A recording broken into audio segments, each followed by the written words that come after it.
Right, this is going to be a walkthrough of the EV9's menu system. So press setup. This noise sounds like an old Winchester hard drive making a seek noise from the 1980s.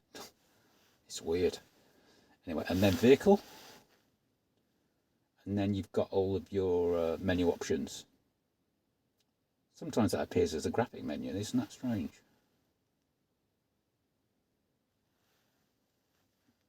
Let's try again. Vehicle. Driver assistance.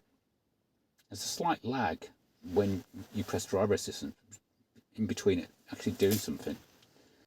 And then you've got all your driver convenience features.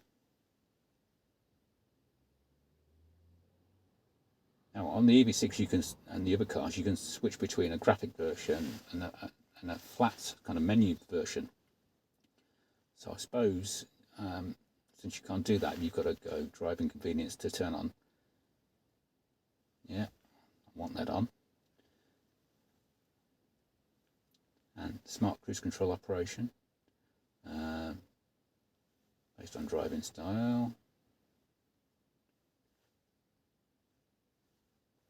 I find having the back key over this side annoying. I've got so used to it being on the top. And then auto motorway speed change, which I'll be testing later. And then you've got drive modes and braking mode and my drive modes, tons of different driving setups, things. And we've got eco climate control turned on, and you can warn if it changes drive mode. And the braking mode between normal and sport, I think you've got that on the EV6 buried in the menu somewhere as well. The active sound design, where you can turn it on or off if you don't like it or like it.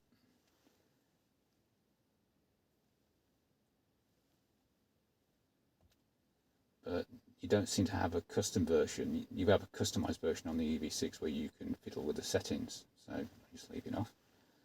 Climate, tons of menus, internal air circulation, activate on washer fluid, activate on entering the tunnel, automatic ventilation, automatic dehumidify, that comes in, and smart ventilation, that also comes in useful. It turns it on and off and you don't even realise it's using it. Defog, defrost options.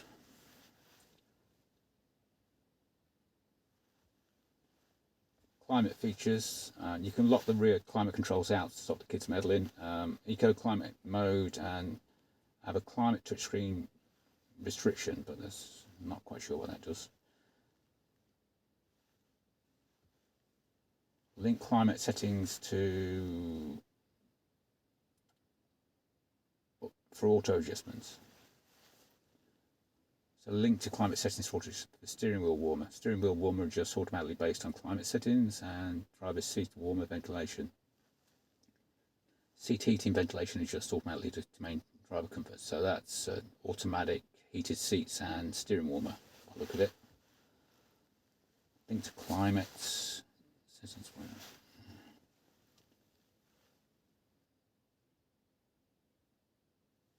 Now we'll go back.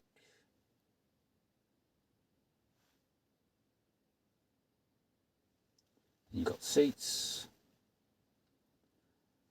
link to climate settings for auto adjustments, and that's in two places. And seat easy access, that's when you get in the car and it puts it in the safe location. I've got it turned off on the EV6 because going back to the days when I had the 12-volt failure, it was just an extra drain on the 12-volt battery when the car's not actually on. So I just turn it off and just leave it where it is and move it manually on the buttons when I need to. Seat position change alert flashes a warning up. Smart support available in sport drive mode or HDA motor drive assist. I think that's a massaging function whilst you're driving. Ergo motion seat improves the feel of driving and reduce fatigue. So posture assist, I think this is it starts fiddling with your back whilst you're driving, so that's different. Comfortable stretch. That use seat movements to help reduce body fatigue. Normal strong session duration. So, gosh.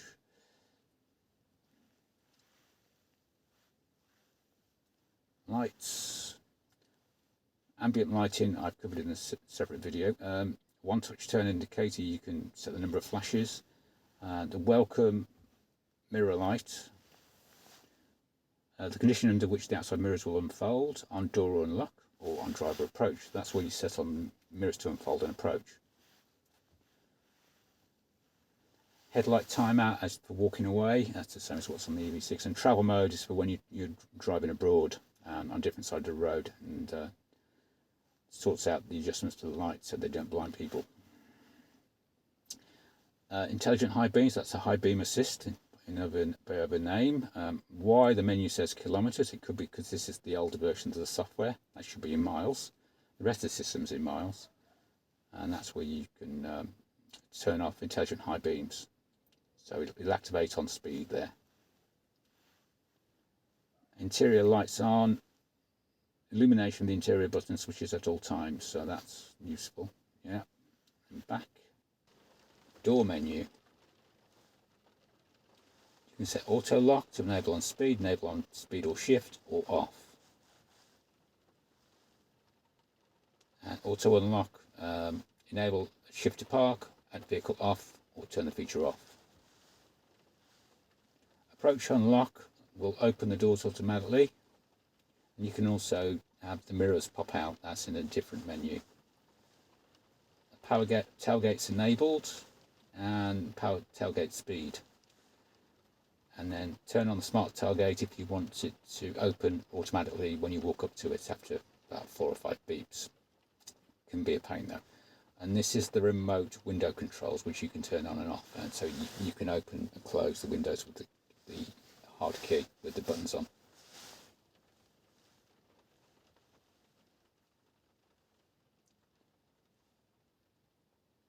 And then you've got digital key. It's an NFC card, which can be very hard to get hold of, I've heard, but yeah, and you can also set smart digital key 2 up on an iPhone or an approved Android device. But the rumour is that drains 12-volt batteries, so people have been turning it off. So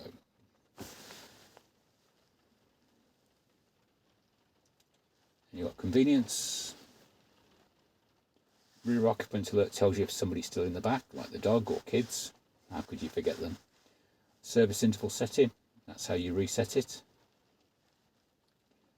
Advanced anti-theft, that can be quite annoying because if you turn it off here, it re-enables itself. And there was an issue on the EV6 where it would go off randomly. The wireless charging system for mobile devices is the pad for charging your phone, and the auto rear wiper in reverse. This has a rear wiper, so that's a very useful feature. And that is all of your vehicle menu. Right, the EV menu, it's already there, and there's a shortcut already on the screen, so I'll just go straight into there. Your consumption.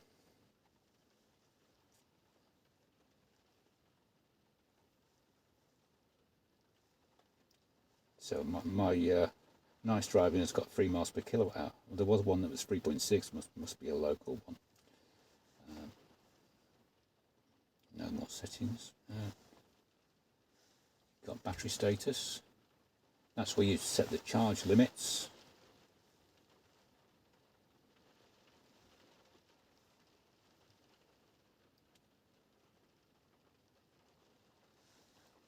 And you've got the vehicle to load use settings. So that's the usual minimum of 20%. Now there's no vehicle to home setting in there. Kind of half expected. So you've got 3 levels of menu. And that's your energy consumption screen, like you're used to in an EV6. That's the charge timer, preconditioning timer, I think. Scheduler. That's if you don't do it on your AC charger. And then you've got manual battery conditioning mode. You've got utility mode. It also will dim the lighting in utility modes. That was one of my old tricks, turn down all the lighting. if you're in utility mode. So it saves you having to do that. So it's turned off the main screen. Someone's been watching my videos, I think. and the pinnacle's gone as dim as it can go. So just tap that back on. Good feature. And then smart regeneration, strong, medium or soft, and plug and charge if you have it set up. This is where you could just plug it in if you pre-arrange with a charge provider to recognise your car, and if this isn't working, you can bring out the manual ID like that, and if you've got it turned on, you can manage agreements. Actually, it's greyed out at the moment, so it must not be live in the UK. And that's all your EV menu. EV, we've already been into the EV menu, but we'll go there again. Battery conditioning, utility mode, smart regen, plug and charge. Navigation. Select the information to display. Always show the vehicle speed on the map screen. Yeah. Traffic info, display nearby traffic info in 3D and 3D map views. Colour for traffic on the route. And show POI icons. And then guidance.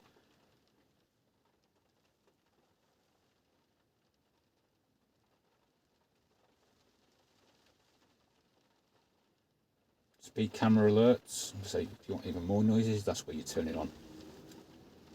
And maps, large, standard, daytime map colour. Don't get much choice really. Get more choice on the E-Nero.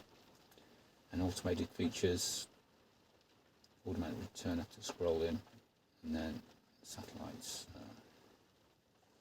And back. Sound. Various meridian things, limit volume at startup, position in the car, you can move that around. Equalizer, this is where you can change the bass. Oh, someone's put the bass up to 10, that's why it's very boomy. Guidance. Active sound design is off. So radio noise control, mild. Driver assistance. These always keep on resetting at startup anyway. And connected devices, currently I've got nothing, so you won't see anything there. User profiles. This is where you can turn on fingerprint identification.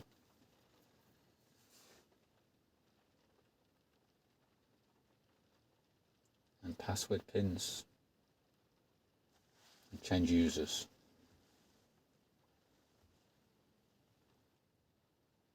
Voice recognition, online, unique connect enabled, so, and then spoken prompts. You're going to minimize prompts, just like in the EV6. The layout. You've got different cluster themes, so it's got A, B, or C. It's got the orange version of things, and split screen. I've not found where the split screen can be turned on yet. Strange. I've looked and I cannot find it. And then buttons. This is where you can set the custom buttons like the star buttons, and the steering wheel buttons, and the mode button, and all of these little knobs. And you can have an alternate function for the volume knob to zoom the map in and out.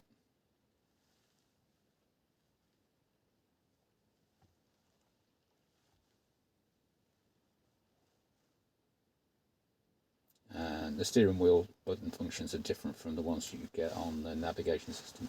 So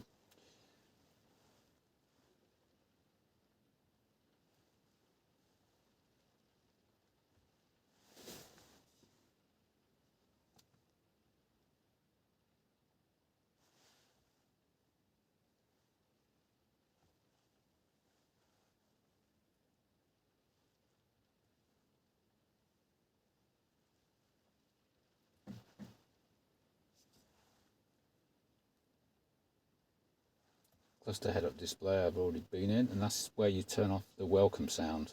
And Kia Connect, we won't go in there because we're not using it. And then general, then your software version, which is the 27th of October 2023. System info, which you can see what the what's new is, the date and time is in there, language is in there, keyboard's in there, units is in there where you change from miles to kilometers. Media settings is where you can have the media go off or remains on when the vehicle is turned off, and a reset at the bottom.